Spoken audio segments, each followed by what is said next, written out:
And welcome back, ladies and gentlemen. This is AhTravesty playing some Neverwinter Nights 2 using the Untold Tales of Tolkien, the Indanthrine Prince mod. This is the Update 1 version of the game, which you can download from the Neverwinter 2 Nexus or the Neverwinter Vault. And this mod was created by Kevin Balmer and Sophie Billing. I hope I pronounced their names correctly. They are from the MERP UK group, MERP being the Middle-earth role-playing project. That being said, this mod is set in the Middle-earth realm. So, a couple things have changed. So let's go ahead and start a new game here. This new module, Indanthrine Prince, Update 1. And here we are at the character creation screen. Let's take a quick look at the characters, because there are some changes with this mod with regard to races and classes. As you can see, the races you can choose from are Dwarf, Elf, Hobbit, and Human. Some of these are a little bit different with sub-races. Okay, so here we have our sub-races for the Dwarf. We have the Longbeard and the Silverbeard. Now, for the most part, these two sub-races are the same. There are a couple minor differences, and I'll point them out real quick. Let's look at the Longbeard first. And they both do have +2 Constitution bonus, but a -2 Dexterity penalty. Still have Dark Vision and Stone Cunning. Now, the Longbeards have Lore Affinity, which is a +2 to lore checks, whereas Silverbeards actually have a bonus to heal and survival skills. So that's a main difference to these sub-races. And of course, both of them have Dwarven weapon familiarity with Dwarven war axes. And they do have +2 saves versus poison and a hardiness versus spells. Now, the Silverbeard has a favored enemy ability here. It gives him a +1 bonus on bluff, listen, spot, and taunt checks, and also a +1 bonus on weapon damage versus dragons, and that increases every 5 levels. Whereas the Longbeard has a bonus in dodge versus giant class monsters. That includes trolls.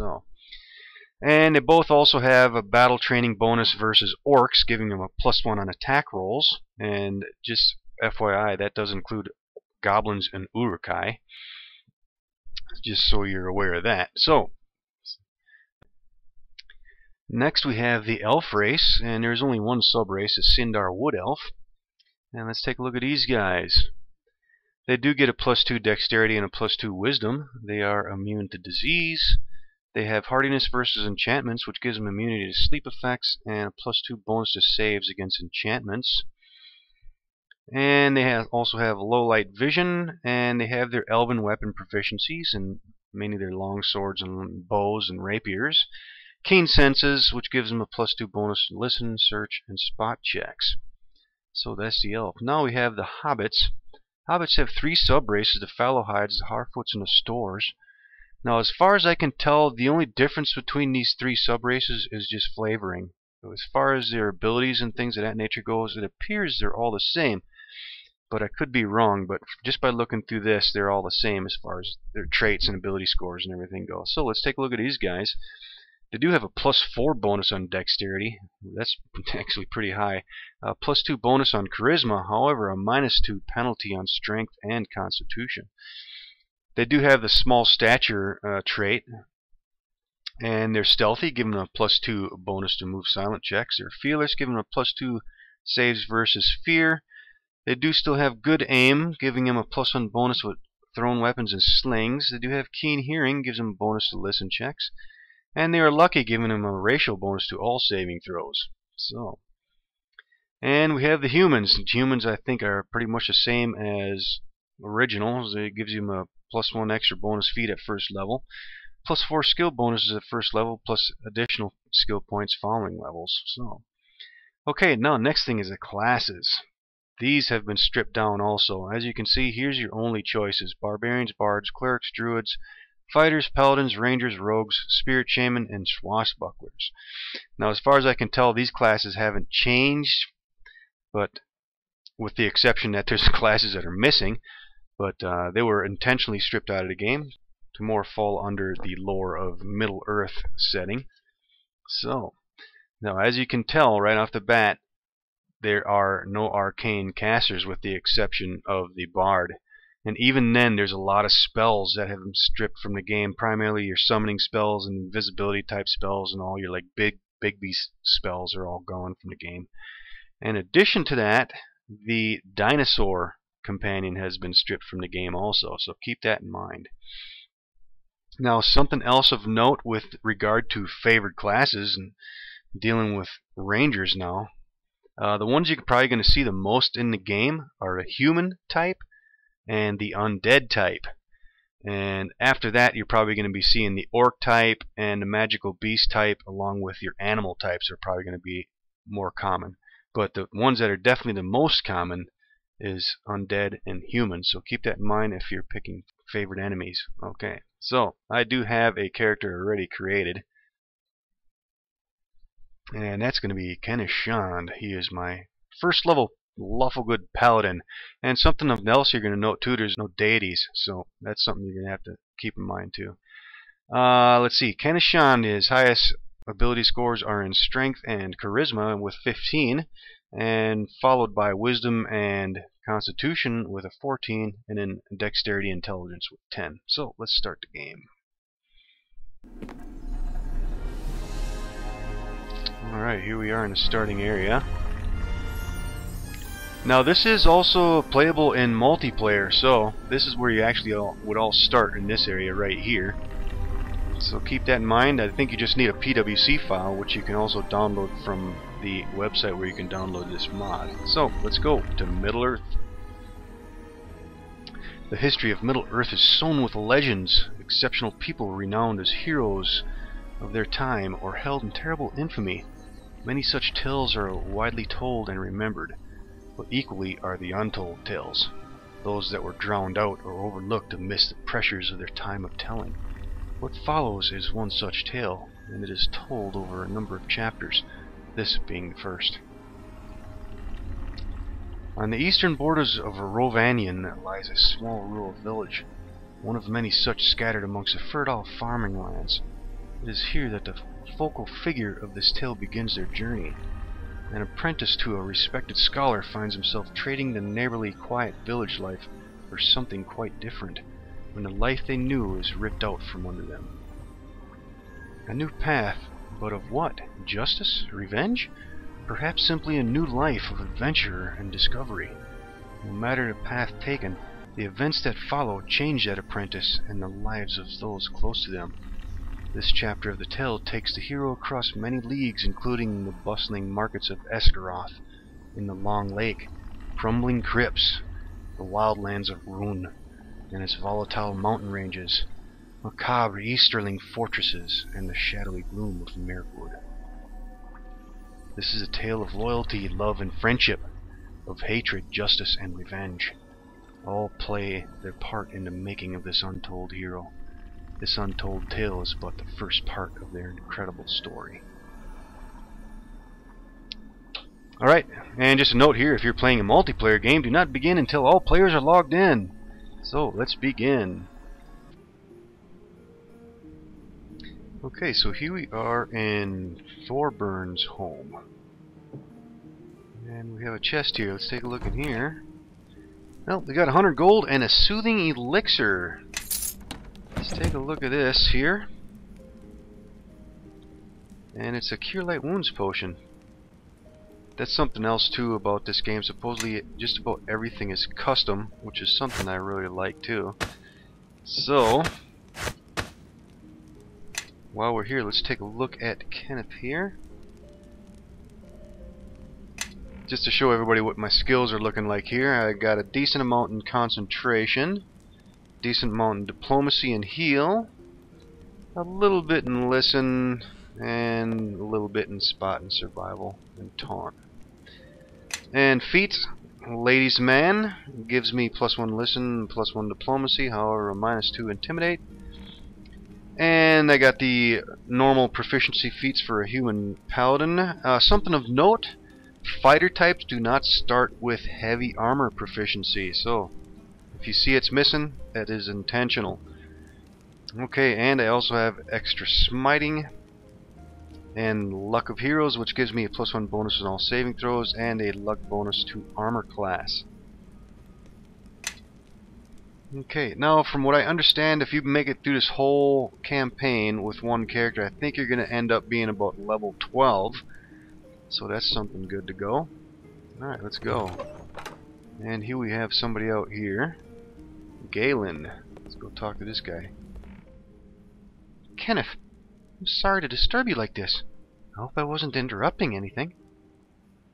Hello, Galen, what's the matter? Just a little drained.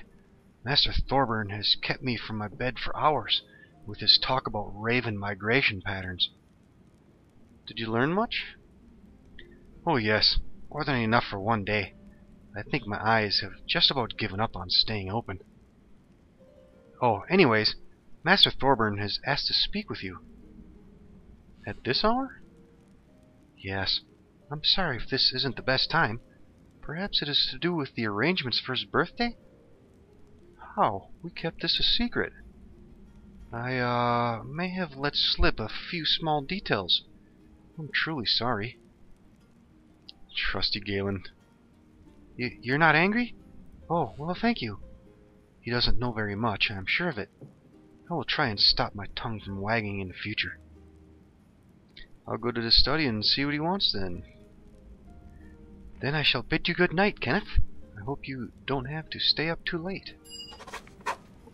Fireside Chat Journal Update. Let's take a look at the journal. Galen told you that Master Thorburn is asking to speak with you. Head downstairs to the study and speak with him. Alright, let's take a look at the map here. And we got a locked door, and that's obviously Galen's room, so let's go downstairs.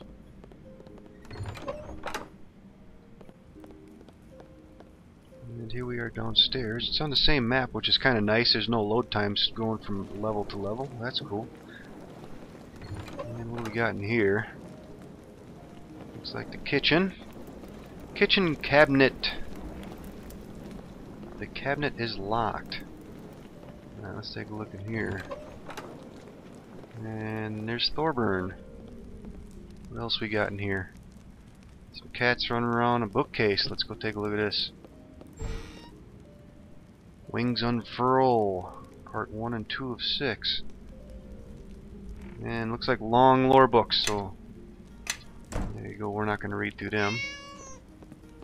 Okay, this is a very story-based mod, so there's probably going to be a lot of dialogue, so if you guys don't like all this dialogue that I'm reading, please just skip ahead. Okay, let's talk to Thorburn. Greetings. In the study you find your Master Thorburn busying himself with studies deep in thought. He already seems to know that you have arrived. Ah, Galen sent you, I see. He is a good lad, damaged, but a fine young man.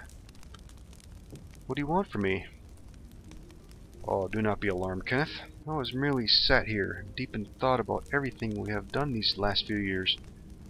There are things that I cannot put aside, even at this hour, so I felt it best to involve you. After all, I'd be nowhere without your assistance these past few years. My quandary is this. Through our years of work, research, and travels, I have been unable to prove my claims to anyone. Almost a lifetime I have given to this, and I have nothing to show for it. I feel almost slightly ashamed. Ashamed? Yes. I must have something by now, after all this time. To go this long without anything to prove that the drakes are not extinct, perhaps it proves I was wrong after all. But we have learned so much. Yes, we have. We have examined accounts of the battles against the drakes. I even gained admittance to the lonely mountain to examine the archives of the dwarves. Indeed, they killed and drove away many of their number. But no dwarven record can confirm that they utterly destroyed all of their kind. So many hordes were reclaimed, and so many of the terrible beasts were slain. The dwarves cannot prove their destruction, yet they seem content to claim that all were wiped out. How can they be so sure? And then there are the tales of old, of winged drakes, able to breathe flame and surrounding themselves with poisonous fumes. Even the ancient accountings cannot solemnly claim that their terrible existence came to an end. Also, of course, are the drake remains we have studied over the years. We have discovered so many variations of the beast. Winged and wingless, the juvenile, the mature, and even the ancient. Can so varied a species really be wiped out with absolute certainty? Yes, we have discovered much, but nothing which makes me certain enough to pass a judgment. What I'm trying to say is, has all of this been worth it? I don't have that many years left in me. I could just sit back, enjoy my remaining years in comfort. You have always said never give up. Why start giving up now? You know me better than I know myself sometimes, Kenneth. I should pay attention to my own advice more often. I'm sorry to have gone on like this. Please see, it is an old man seeking some kind of assurances from his most trusted assistant. There must be no giving up. Too much of our time has gone into this endeavor. If the drakes of old still live, they pose an immense threat to all who dwell within Rovanion and even beyond. Almost this entire region is forever defending itself from incursions of savages from the east. There are even worse tales of a growing shadow in the western forest and far to the south. I fear it can only be a matter of time until war arrives on our doorsteps again. If the drakes did one day return to ravage our lands, we would all be doomed. I must have answers, indeed, we all must have, and deserve these answers. We will never truly know peace until this age-old question is answered. Until then, all we know is fear and uncertainty. Sounds like you are back to your old self. Good. Ha, indeed, Kenneth. Thank you for taking the time for me. In fact, for everything you do, I am eternally grateful. The hour grows ever later, and I am almost for bed too. But first, there is something I have here for you, and also something I need you to do when you rise in the morning. You have been my assistant for over 8 years now. You have been constant at my side. It has been good to have a companion in what tends to be a lonely profession. I want you to have this. It is my personal account of my encounters with the birds and beasts of our lands over the years that I have studied. There are over 30 years of work within these thin, fragile pages. I am passing my knowledge on to you, so that you may yet add to it when I am gone from this world. I don't know what to say. No need to say anything, dear Kenneth. It is yours now. Take it.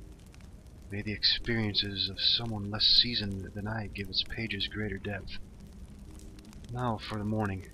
I need you to return some books to Featherstone that I have been holding on to for a little too long. Here they are. Quite intriguing they were too. A short serialization on precious stones of our world. Theories behind our attachment to them. The supposed power some of them had. Can't say I've ever seen a shiny stone do anything remarkable. But like the question of the drakes, I just don't know for sure. I'm sorry, Kenneth. I will stop going on and let you take your leave. Here are the books. Return them to Featherstone first thing in the morning. I shall. Good night. And I'm back in my room. And I got a journal update. In the morning, return a Fixation with Stone series to Featherstone at the village market. So, alright, so I guess it's morning now. Let's see, that door's still locked. Let's see what's in here now. It's Galen's room with nothing in it. Let's get downstairs. So we did get 500 experience points and we acquired that book. So let's take a look at our stuff here. Birds and Beasts.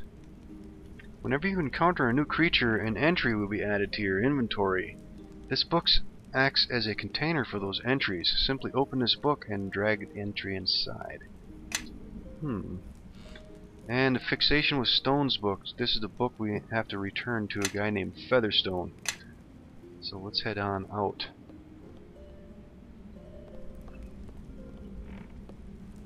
And there's Galen, it looks like. Yep. Talk to him. Does he have anything more to say? Hi there. Good morning. So, let's go outside.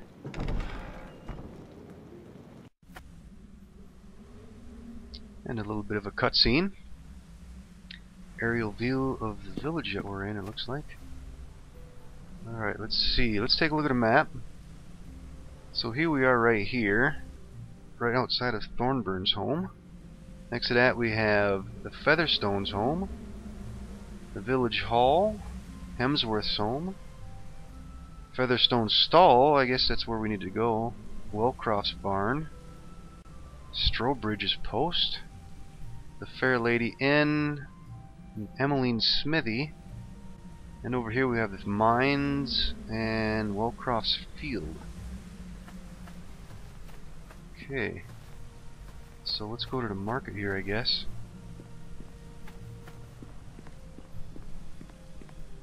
And there's Featherstone, that's the guy we need to talk to. Kenneth, it has been a while since our last meeting. All is well, I trust? Very well, thank you. Glad to hear it. And how fares your good master? Stuck in his study, I suppose? That sounds about right. So what can I do for you? Thorburn gave me a book to return to you. I completely forgotten about it myself. Thank you for returning it. Quite the subject. The power these pretty stones hold over people. Really? Tell me more. Our attachment to gemstones can simply be proven by the value we attach to them. We buy and sell them for handsome prices. Those of us lucky enough to afford them set them in our jewelry, our clothes, our homes. Grander stories claim that some gemstones are filled with sorcerous power, with the ability to do good or ill. The subject merely interests me, that's all. I'll stick to buying and selling gemstones. And we got a level up. We got a 500 experience points out of that. I'll take the books then, but I'll like to give you something you might find useful. Here it is, a little concoction favored by scholars and explorers. I know Thorburns' work often has you wandering the area, so perhaps this may come in useful when you are in need of a little more focus. If you are unable to learn the history of certain items, you can always bring them to the merchant who may know more, though they will often charge you for their expertise. I don't suppose you have got a gift for Master Thorburns' birthday celebrations yet, have you? It's just that young Galen was here at my stall yesterday worrying about it. He didn't know what to get his master as a gift, and he was even more worried about buying something that you had already got for him. I haven't got Thorburn a gift yet. In that case, you ought to go and speak to Galen about it. I think he had a good idea, though he was just too nervous of treading on your toes. Very well, I'll speak to him soon. Farewell. Okay, so let's see what we got here. Journal update. Featherstone told you that Galen has been at his stall looking for gifts for Master Thorburns' birthday, but didn't know what to get him. Speak with Galen at Thorburns' home when you can. Okay, so let's see, he gave us something too. What was this? Elixir of Insight. What does this do? Legend Lore. Plus 12 bonus to lore checks. Wow. Okay. So let's see, let's talk to him again. Let's see what he is selling. Yeah, here's an example of all the custom items. Everything's custom here. Cloth hood giving me a concentration bonus. Hunter's gloves, disabled device +1 and set trap +1. Leather bracers, dexterity +1. Wow, it's only 1377. Pocketed belt gives me an appraise +1. Ranger's boots gives me a reflex and move silently +1. And wildlands coat +1 deflection. No weapons. Elixir of Giantkin gives me bull strength. Soothing elixir, we know what that is already. Jeweled pendant. Universal saving throws +1. Ring of the long life. Bonus hit points +10. Wow, this stuff is relatively inexpensive too. Although I certainly don't have the money to buy it right now, but a signet ring, +1 deflection, and a silver chain, just normal silver chain. Beef stew. Dwarven dragon's toy. And a bunch of gems and small poultices. Oh, it's a healer's kit +2. Nice. I like that how everything is custom. Something different. Okay, so next thing, let's take care of this level up. I'm going to continue being a paladin. No deities. Let's see. You know what? Let's put 1 point in lore. And let's put the rest in heal and diplomacy. I'm not too concerned about concentration just yet because I'm not actually able to cast spells yet. So I got Divine Grace and Lay on Hands. Divine Grace, paladins add their charisma bonus to all saving throws. Nice. And currently it is +2. And I have Lay on Hands. Let's put that in a quick slot. That'll allow me to do a little bit of healing. So let's go back to the Thorburn home where I was just at. And let's talk to Galen again.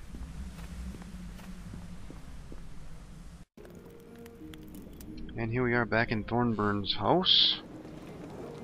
And we'll go talk to Galen. Hi there. Kenneth, I was hoping you'd come by. I was a bit stuck over what to get Master Thorburn for his birthday.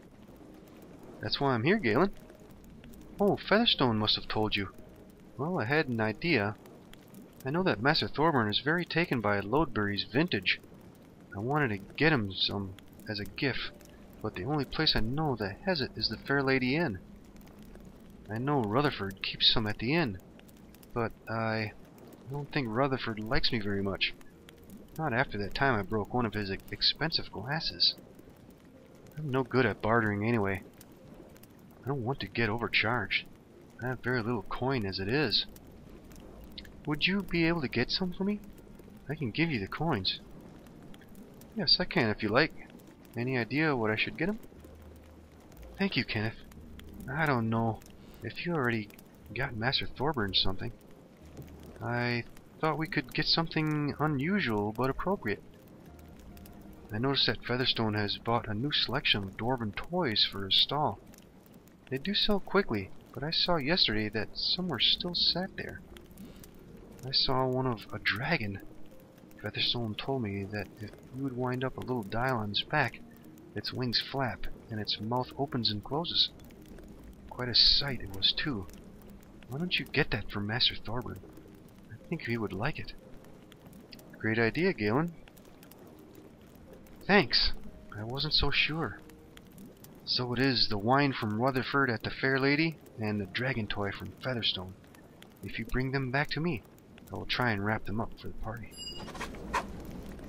Party preparations. Galen needs some help gathering the gifts for Thorburn's birthday party. Buy the dragon toy from Featherstone and a bottle of Lodebury vintage from the Fair Lady Inn. Bring them back to Galen, who will prepare them for the party. Alright, so let's go back to see the merchant.